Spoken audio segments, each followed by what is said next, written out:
The death of High Counselor Vexithera sent shockwaves through the Galactic Council hierarchy that reached far beyond Earth's atmosphere.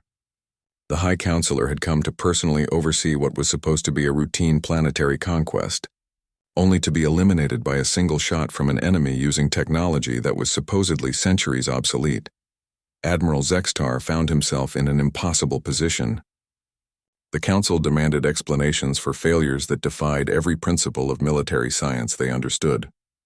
How could 70,000 soldiers equipped with the galaxy's most advanced weapons be held at bay by primitives using metal projectiles and chemical explosives? The answer lay in concepts that the Council's rigidly hierarchical society couldn't comprehend. Human resistance wasn't just military opposition. It was the expression of a cultural evolution that had produced a species capable of individual initiative and creative problem-solving under extreme pressure. Jake Morrison had become more than just a sniper. He had become a symbol of human defiance that inspired resistance cells across the planet. His impossible shots had eliminated 43 alien officers, disrupted countless operations, and forced the Council forces into purely defensive positions. But Jake understood that individual heroics, no matter how spectacular, couldn't win a war against such overwhelming numbers. The real victory would come from the larger strategy that was emerging from the coordinated resistance effort. The aliens were being forced to expend resources defending positions they couldn't abandon, while facing attacks they couldn't predict or prevent the captured alien. Technology had enabled human engineers to develop countermeasures that neutralized many Council advantages. Energy weapons could be disrupted by modified electromagnetic devices. Sensor systems could be confused by techniques that exploited their reliance on detecting specific energy signatures. Most importantly, humans had learned to turn the aliens' technological superiority against them. Council forces had become dependent on their advanced equipment, to the point where they couldn't function effectively when those systems failed. Humans, accustomed to making do with inferior equipment, actually became more dangerous when fighting under adverse conditions. The resistance network had evolved into something unprecedented in galactic history. Unlike the centralized military structures the Council was designed to defeat, human resistance operated through distributed networks where individual cells could adapt and innovate without requiring authorization from higher command levels.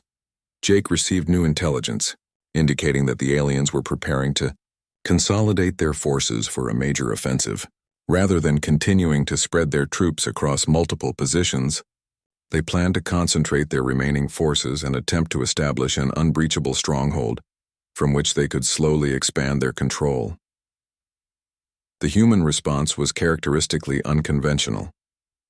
Instead of trying to prevent the alien consolidation, resistance leaders decided to allow it to proceed while preparing a counterstrike that would exploit the vulnerabilities created by concentrating so many forces in a single location. Jake's role in the plan was to provide intelligence about the alien stronghold while maintaining pressure on their command structure. His continued presence would force the aliens to dedicate significant resources to protecting their leaders. Resources that couldn't be used for offensive operations. The alien stronghold was established in the Nevada desert, a location chosen for its isolation and clear sightlines that would prevent surprise attacks. The Council forces had learned from their earlier defeats and were taking no chances with hidden approaches or underground infiltration routes. What they hadn't considered was the possibility that humans might attack from directions that weren't physically possible for ground-based forces. The resistance had been working with sympathetic elements in various air forces to develop aerial delivery systems for specialized troops and equipment. Jake positioned himself on a mountain peak nearly 10 kilometers from the alien stronghold, a distance that should have been beyond the range of any handheld weapon. But human engineering had been advancing rapidly under the pressure of necessity, and Jake's equipment now incorporated technologies that pushed the boundaries of physics. Through his scope, he could observe the aliens establishing their defensive perimeters with meticulous care. Every approach route was covered by multiple weapon systems. Sensor networks created overlapping fields of detection that should have made infiltration impossible. Energy barriers provided additional protection against projectile attacks. The stronghold represented the best defensive thinking the Galactic Council could produce, incorporating lessons learned from thousands of previous conquests. It should have been impregnable against any force the humans could deploy. But the aliens had made a fundamental error in their strategic thinking.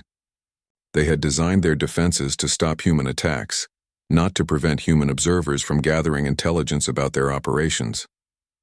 Jake's position allowed him to monitor everything that happened within the stronghold, information that was being transmitted to resistance forces across the globe. The real attack wouldn't come from the directions the aliens were watching. It would emerge from capabilities they didn't know humans possessed, using methods that violated their understanding of primitive warfare. The Battle of Nevada would become the decisive engagement that determined whether Earth remained free or joined the thousands of worlds under Council control. As Jake settled in for what might be his most important assignment, he reflected on how much had changed since the invasion began. The aliens had come expecting to harvest a world of primitives.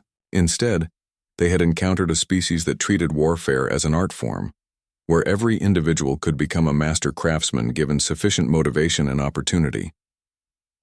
The intelligence captured during the coordinated strikes revealed information that changed everything about the human resistance. The alien communication systems contained detailed files about the Galactic Council's military structure, their technological capabilities, and most importantly, their psychological profiles of conquered species. Dr. Elizabeth Hayes, a former NASA engineer turned resistance analyst, studied the translated documents with growing amazement. The Council had conquered over 10,000 worlds using the same basic strategy. They would overwhelm primitive civilizations with superior technology, then rely on the conquered species' natural tendency to submit to apparently unstoppable force. The psychological warfare component was crucial to their success. Most species would surrender once they witnessed demonstrations of Council military superiority. Those that didn't surrender initially would usually collapse within days when faced with casualties they couldn't replace and technology they couldn't match. But humans were apparently unique in their response to overwhelming odds. Where other species saw hopeless situations and surrender as the only rational choice, humans saw challenges that demanded creative solutions. The Council's own analysis, captured from their intelligence files, described human psychology as dangerously irrational and incompatible with standard conquest protocols. Jake Morrison received this intelligence through encrypted channels while establishing his next position. The information included detailed schematics of alien armor and weapon systems, revealing weaknesses that human engineers could exploit. More importantly, it confirmed that the aliens were genuinely confused by human resistance tactics. The Council forces had been designed to fight other advanced civilizations that used similar technology and tactical principles. They were completely unprepared for an enemy that combined primitive weapons with sophisticated strategy, or that could turn disadvantages into advantages through sheer creativity and determination. Using the captured intelligence, human forces began developing new weapons specifically designed to exploit alien vulnerabilities. Conventional explosives were modified to create electromagnetic pulses that disrupted alien electronics.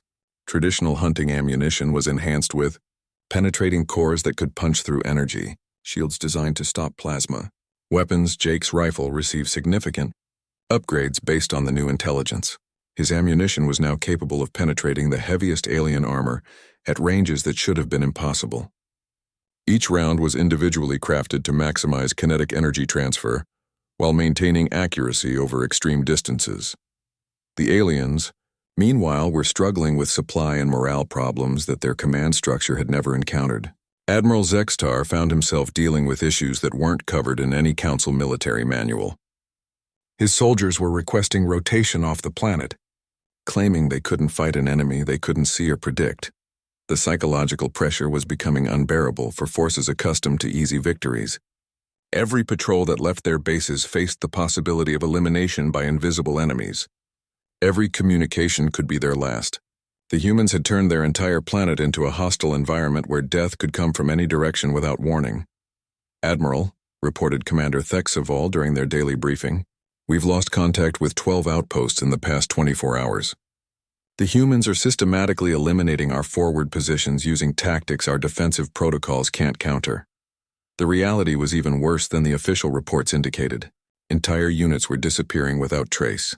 their equipment scattered and their positions abandoned. The humans weren't just killing alien soldiers. They were making them afraid to leave their fortified positions. Jake had become the focal point of alien fears, though they didn't know his identity or location. His reputation had spread throughout the Council forces as stories of impossible shots and eliminated commanders circulated among the surviving troops. The aliens had begun calling him the Ghost in their own language, a title that carried implications of supernatural abilities. From his current position overlooking a major alien supply route, Jake prepared for what might be his most ambitious shot yet. Intelligence indicated that a high-ranking Council official was arriving to assess the situation personally. The target would be heavily protected and surrounded by the aliens' best defensive systems. The convoy appeared on schedule, exactly as the intercepted communications had indicated. Jake could see the elaborate security measures through his scope. Energy shields, sensor arrays, and multiple layers of protective armor surrounded the central vehicle. It was the kind of target that should have been impossible to engage with primitive human weapons.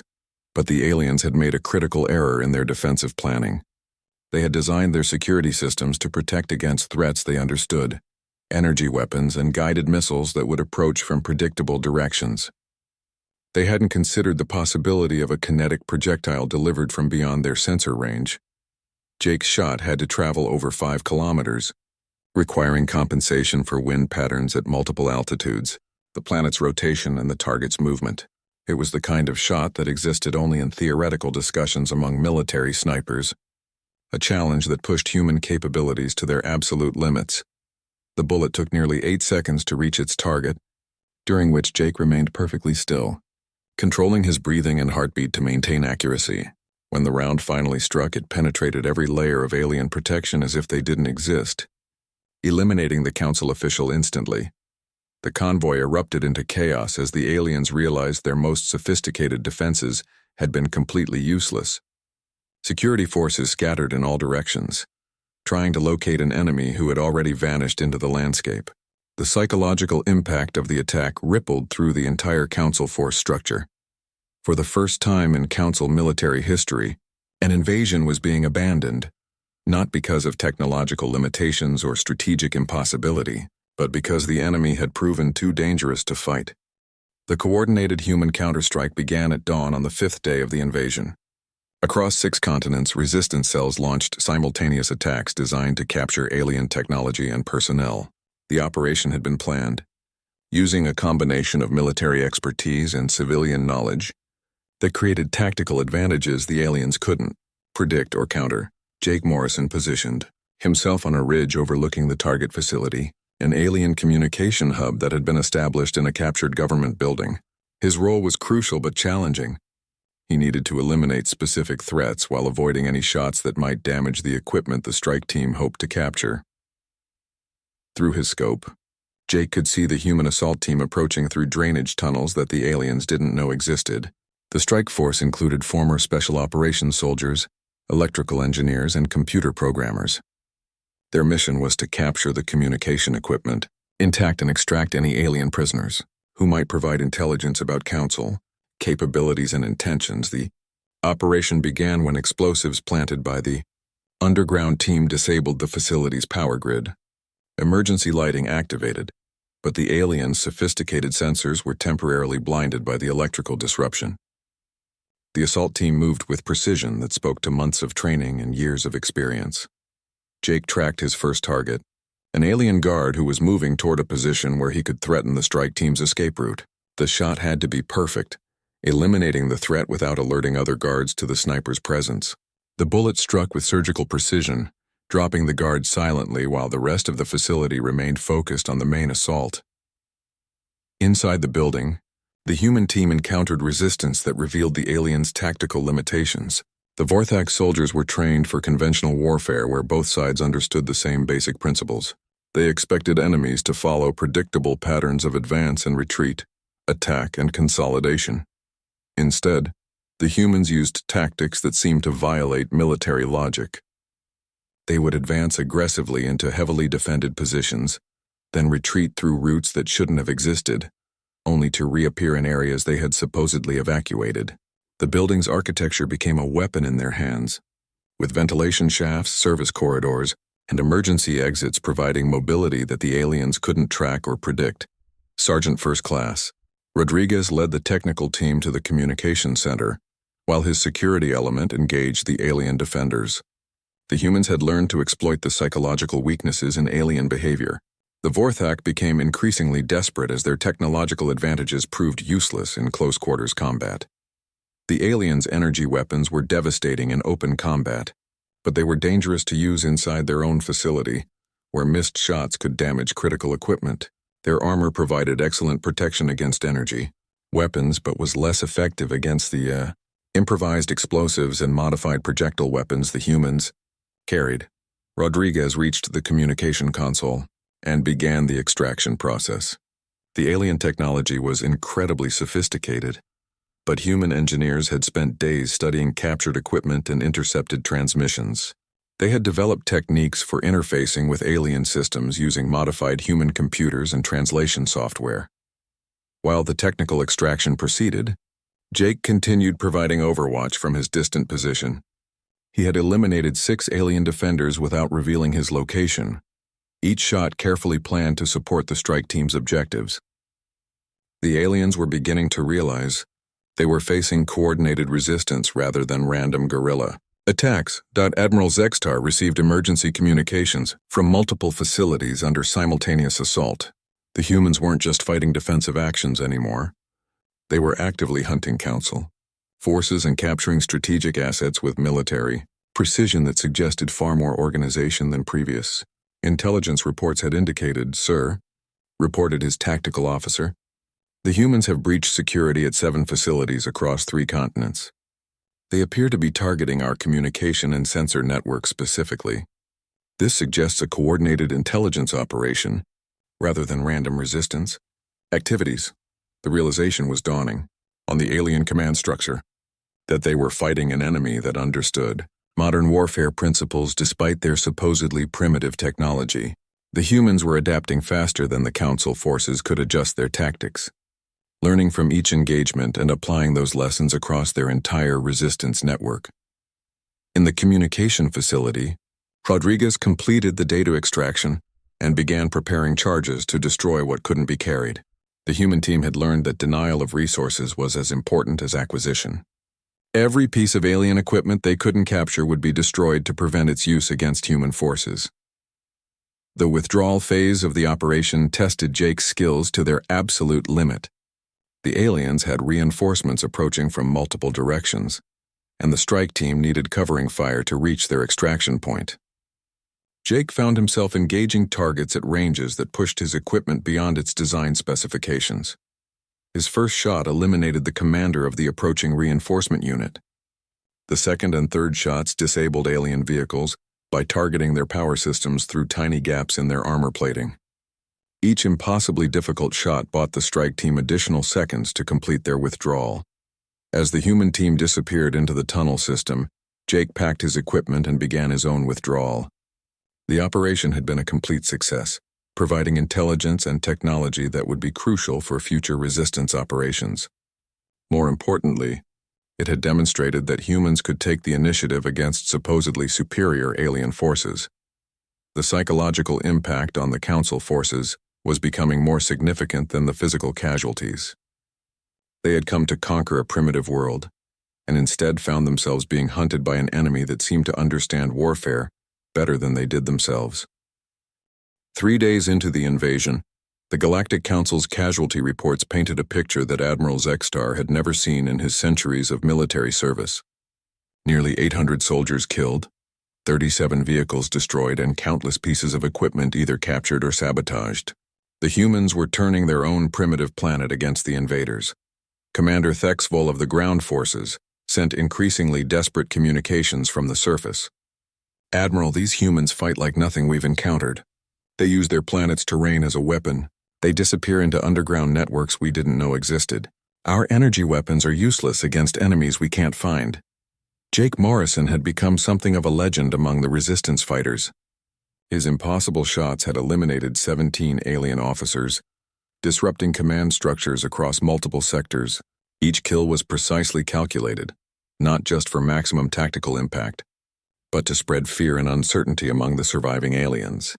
From his latest position, a concealed cave system overlooking the main alien base, Jake observed the changes in enemy behavior. The Vorthak soldiers no longer moved with their initial confidence. They traveled in smaller groups, kept their heads down, and jumped at every sound. The psychological warfare was working as effectively as the physical kills. Through his scope, Jake identified his next target. A Vorthak wearing commander's insignia was inspecting defensive positions around the base perimeter. The range was exceptional, nearly 4 kilometers, requiring compensation for multiple environmental factors. Jake had modified his ammunition, creating custom rounds with enhanced ballistic properties that pushed the limits of what should have been possible with human technology. The shot took nearly 6 seconds to reach its target. The alien commander was in the middle of issuing orders when the massive bullet struck. The kinetic energy transferred so efficiently that his body armor simply disintegrated. The surrounding soldiers dove for cover, their formation collapsing into chaos as they tried to locate a sniper who might as well have been a ghost. Meanwhile, in the urban environments, human resistance had evolved into something the aliens couldn't comprehend. In New York City, former construction workers had turned the subway tunnels into a maze of improvised bunkers and ambush points. The aliens' heavy equipment couldn't navigate the narrow passages, while their energy weapons were dangerous to use in confined spaces. Detective Maria Santos led a team of police officers and civilians through the underground network, striking at alien patrols and disappearing before reinforcements could arrive. They had learned to use the city's infrastructure against the invaders, flooding tunnels to force aliens into predetermined kill zones, then vanishing through maintenance shafts and emergency exits. The aliens attempted to seal off the underground networks, but the humans had decades of experience with urban exploration and utility maintenance. Every blocked entrance was replaced by 3 new access points that the aliens didn't know existed. In the rural areas, farmers and hunters had formed their own resistance cells. They understood the land in ways that no alien technology could replicate, using hidden trails and natural camouflage to launch devastating ambushes. The Council forces found themselves attacked by enemies who seemed to materialize from the landscape itself. Old hunting rifles that should have been museum pieces were modified with modern optics and specialized ammunition. Farmers who had spent their lives shooting pests at long range discovered that alien soldiers weren't much different from the varmints they had been eliminating for decades. The Galactic Council had expected to face organized military resistance that could be defeated through superior firepower and technology. Instead, they encountered a population where virtually every adult had some form of combat-relevant skill, whether from military service, hunting experience, or simply growing up in a culture that valued self-reliance and individual capability. Admiral Zextar was receiving pressure from the Council hierarchy to either complete the conquest quickly or abandon the operation entirely. Other worlds were beginning to hear about the fierce human resistance, and the Council couldn't afford to appear weak or indecisive. "Sir," reported his intelligence officer, "we've intercepted human communications suggesting they're preparing some kind of major counterstrike. Our translation algorithms are having difficulty with their military terminology, but they seem to be coordinating actions across multiple continents." The reality was even more concerning than the aliens realized. Governments around the world had managed to maintain communication through hardened military networks that the aliens couldn't easily detect or disable. Professional military forces were regrouping and preparing to support the guerrilla fighters with more sophisticated weapons and coordinated attacks. Jake Morrison received new orders through an encrypted radio transmission. A joint operation was being planned to capture alien technology and prisoners for intelligence purposes. His role would be to provide overwatch and eliminate any alien reinforcements that might interfere with the mission. As he prepared for the operation, Jake reflected on how the invasion had changed everything about human civilization. People who had been strangers 3 days ago were now working together with perfect coordination. The threat of extinction had revealed something fundamental about human nature that the aliens had failed to understand. The Council forces had come to harvest a planet of primitives. Instead, they had awakened a species that treated warfare as both an art and a science, where every individual was capable of becoming a deadly threat given sufficient motivation. Admiral Zextar stared at the tactical display in disbelief as casualty reports flooded in from the surface. In the first hour of the invasion, his forces had lost 12 dropships, 47 soldiers, and 3 heavy assault mechs. The humans were somehow managing to penetrate their advanced armor, using primitive kinetic weapons that shouldn't have posed any threat. "How is this possible?" he demanded of his intelligence officer Vithiak. "Your report stated these humans possessed only crude projectile weapons and chemical explosives." Vithiak's tentacles writhed nervously as he consulted his datapad. "The intelligence is accurate, Admiral. However, it appears we underestimated their ability to weaponize their existing technology. Our armor was designed to withstand plasma bolts and energy discharges, not high-velocity metal projectiles delivered with such precision." Down in the valley, the surviving Vorthak soldiers had taken cover behind their damaged equipment. They were supposed to be the elite shock troops of the Council military, veterans of dozens of planetary conquests. Yet they found themselves pinned down by an enemy they couldn't even see. Jake Morrison had relocated to a secondary position after his first kill, following the standard sniper protocol of shoot and move. From his new vantage point, he could see the aliens struggling to adapt to an enemy that fought unlike anything in their experience. Their energy weapons were devastating at close range, but useless against targets they couldn't locate. Through his scope, Jake watched as the aliens deployed their scanning equipment, trying to pinpoint human positions. Their technology was impressive, but it was calibrated to detect energy signatures and electronic emissions. Jake's purely mechanical rifle and passive optical scope were essentially invisible to their sensors. He lined up his next shot on an alien who appeared to be operating some kind of communication device. The range was even greater this time, nearly 3 kilometers, but Jake had made similar shots during his military service. He adjusted for the mountain wind and the planet's rotation, then squeezed the trigger. The communication specialist dropped instantly, his expensive equipment sparking and failing as his body hit the ground. The other aliens dove for cover, their formation breaking apart as fear began to overcome their military discipline. Meanwhile, across the globe, other human resistance cells were implementing similar strategies. In the Amazon rainforest, guerrilla fighters were using the dense canopy to launch hit-and-run attacks against alien patrols.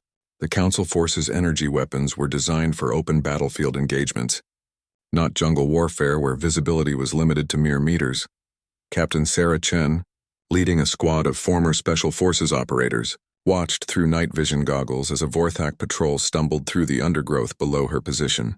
The aliens' sophisticated armor made them powerful in conventional combat, but it also made them loud and clumsy in stealth situations.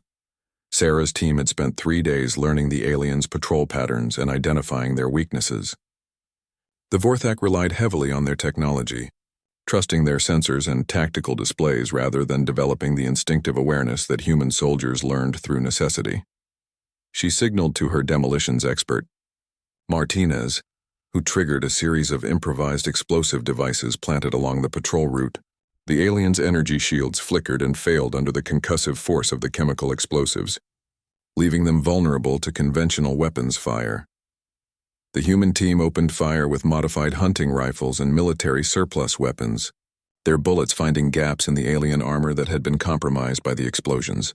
Within minutes, the entire patrol was eliminated, their advanced weapons and equipment captured for study by human scientists. Back in orbit, Admiral Zextar was receiving similar reports from landing zones across the planet.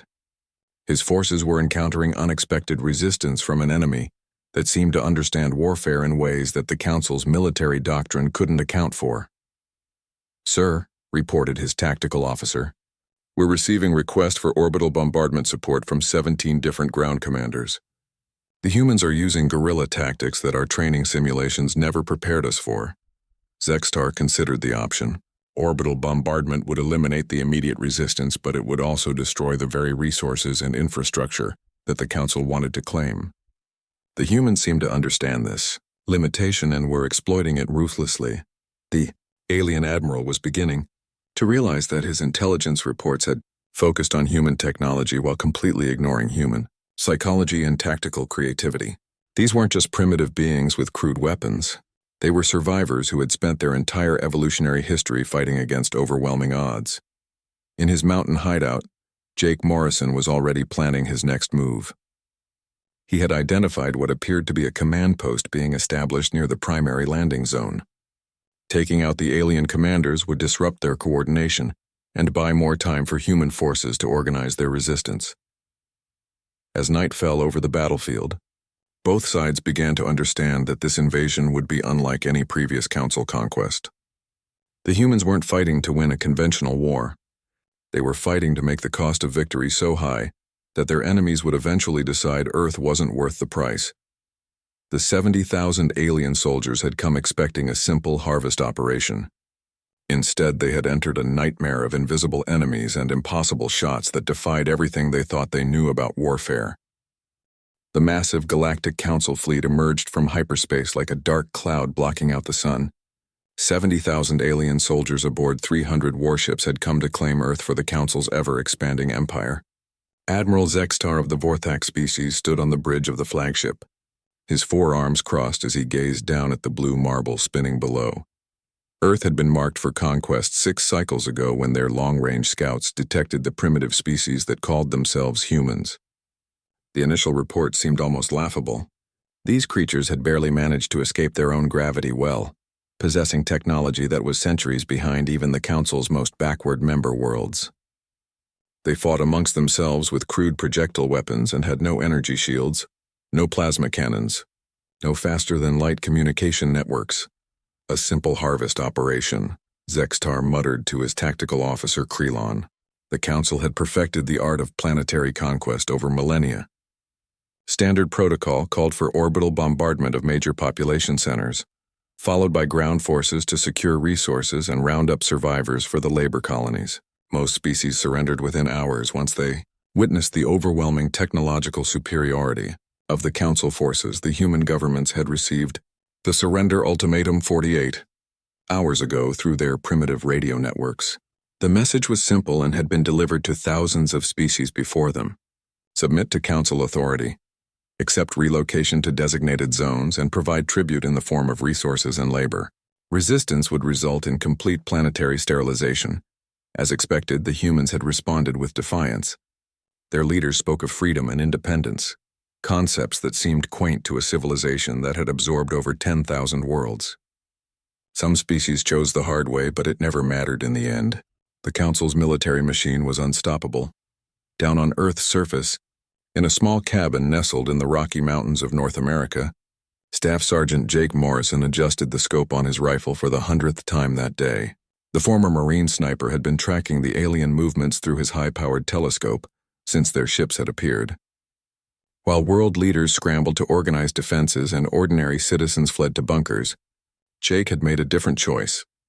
He had positioned himself on a ridge that offered a clear view of the valley, where intelligence reports suggested the aliens would establish their primary landing zone. His rifle was a custom-built .50 caliber Barrett, modified with the finest optics money could buy. Jake had spent 15 years perfecting his craft in the Marines, with confirmed kills at distances that seemed impossible to most people. The aliens probably assumed their advanced armor and energy shields made them invulnerable to primitive human weapons. They were about to learn a painful lesson about assumptions. Jake had studied every piece of alien technology that had been captured or observed during their initial scouting missions. He had identified potential weak points in their armor systems and noticed that their energy shields seemed designed to deflect energy weapons rather than kinetic projectiles. As the first alien dropships began their descent toward the valley below, Jake felt the familiar calm that settled over him before a difficult shot. His breathing slowed, his heart rate dropped, and the world narrowed to the view through his scope. The alien commanders were making their first mistake by assuming human technology was uniformly primitive. The lead dropship touched down in the center of the valley, its boarding ramp lowering to disgorge a squad of Vorthak soldiers in gleaming armor. Through his scope, Jake could see their alien features clearly. They moved with the confidence of conquerors who had never faced serious resistance. The Vorthak squad leader, identifiable by the additional markings on his armor, stepped forward and began barking orders in his alien language. Jake adjusted his aim slightly, compensating for wind speed and the 2-kilometer distance. The alien's helmet had a small gap where it connected to the neck armor. It was a tiny target, but Jake had made more difficult shots. He squeezed the trigger gently, feeling the familiar recoil as the massive round left the barrel. For a moment, time seemed suspended as the bullet traced its path through the mountain air. Then the alien squad leader's head snapped back violently, purple blood spraying from the catastrophic wound as his body crumpled to the ground.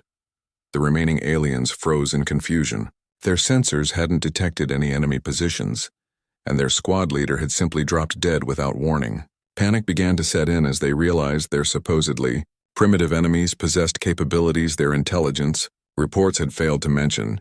Jake was already adjusting his aim for the second shot when the first alien dropship exploded in a massive fireball. Miles away, another human team had fired a modified anti-tank missile that the alien sensors had somehow failed to detect. The Council forces were about to discover that humans excelled at adapting their technology for warfare in ways that their advanced civilization couldn't predict. The invasion of Earth had begun, but the aliens were already learning that their 70,000 soldiers might not be enough.